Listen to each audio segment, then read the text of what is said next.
आणि जी भारतीय जनता पार्टी आज सगळ्यांना सांगते की जगामधला आमचा सगळ्यात मोठा पक्ष त्या विश्वगुरूचा मोठा फोटो होता त्या पक्षाची अधिकृत सभा या ग्वागर मध्ये झाली। त्या पक्षाची अधिकृत सभा त्यांच्या पक्षाच्या अधिकृत पदाधिकाऱ्याने घेतली। काय काय भाषा वापरली तुम्ही ऐकलीत, बघितलत? अशी भाषा कुठल्या तरी राजकीय पक्षानं, राजकीय पुढाऱ्यानं जगामध्ये कधी वापरली असेल, देशामध्ये कधी वापरली असेल? तुमच्या माझ्या सुसंस्कृत महाराष्ट्रामध्ये सुद्धा अशी भाषा कोणी वापरलेली नाही।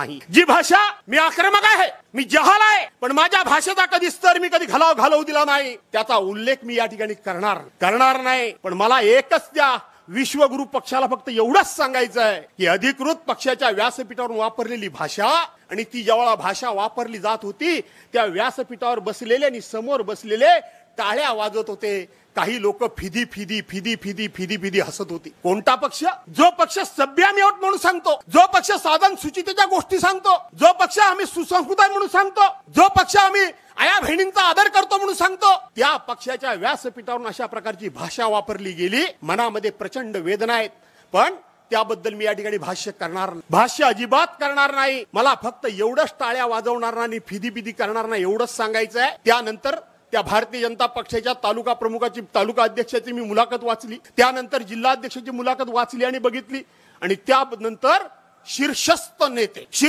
नेत्यांची सुद्धा मुलाखत बघितली आणि वाचली। सगळ्यांनी त्या वक्त्याचं भाषण मान्य केलेलं आहे, हे आमच्या पक्षाचं भाषण आहे म्हणून सांगितलेलं आहे। आणि म्हणून मला एकच नम्रपणे सर्वांना सांगायचं आहे, खरं तर उद्धव साहेबांना ते आवडत नाही, तो बॅनर, तो फोटो, ते भाषण सगळ्याच परब साहेब रेकॉर्डिंग करून जिल्ह्यामध्ये महिलांचे मेळावे घेऊन ते भाषण दाखवण्याचा माझा मनोदय होता। पण उद्धव साहेब तुम्ही सुसंस्कृत, तुम्ही मान्यता देणार नाही। अख्ख्या देशामध्ये, अख्ख्या राज्यामध्ये प्रश्न विचारणार होतो की हाच का तो सभ्य पक्ष, हाच का तो सोज्वळ पक्ष, हाच का तो सुसंस्कृत पक्ष अशा प्रकारची भाषा वापरतो। पण मला एवढंच फिदी करणारा सांगायचं आहे की त्या दिवशी त्या व्यासपीठावरून एक घोडा नाचवला गेला, तो घोडा माझ्या आईच्या नावानं नाचवला। उद्धव साहेब, माझी आई स्वर्गवासी होऊन 10 वर्ष झाली, माझी आई हयात नाही, आणि म्हणून ज्यांनी कुणी फिदी हसत होते त्यांनी तो घोडा इथंच ठेवा। ज्यांना पाहिजे, जेव्हा पाहिजे, ज्या वेळेला पाहिजे,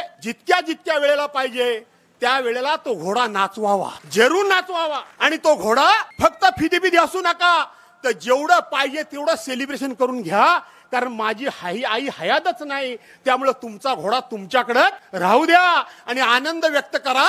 माझ्या तुम्हाला शुभेच्छा आहेत।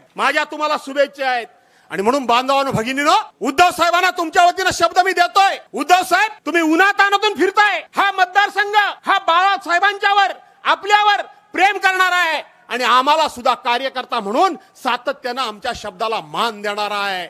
मी तुम्हाला आज सांगतो, उद्याच्या लोकसभेच्या निवडणुकीमध्ये आपण आनंदराव गीते हे उमेदवार नक्कीच केलेले आहात। ते इकडे आनंदराव गीते आणि तिकडे विनायक राऊत, हे दोन आमचे नेते, हे दिल्लीमध्ये पोहोचवण्याकरता आम्ही जीवाचं रान केल्याशिवाय राहणार नाही, हा शब्द तुम्हाला देतो। यानंतर तुम्ही इकडे येऊन कष्ट घेण्याची गरज नाही, विजयाची मिरवणूक काढायची या आधीमध्ये येऊ नका। गद्दारीच्या विरोधात पेटून उठलेला हा मतदारसंघ आहे, त्यामुळे हा मतदारसंघ फक्त निवडणुकीची वाट बघतोय, गद्दारांना गाडल्याशिवाय हा मतदारसंघ राहणार नाही, हा शब्द आपल्याला देतो आणि आपल्या सर्वांची रजा घेतो। जय हिंद, जय महाराष्ट्र। जनशक्तीचा बुलंद आवाज म्हणजेच रत्नागिरी खबरदार।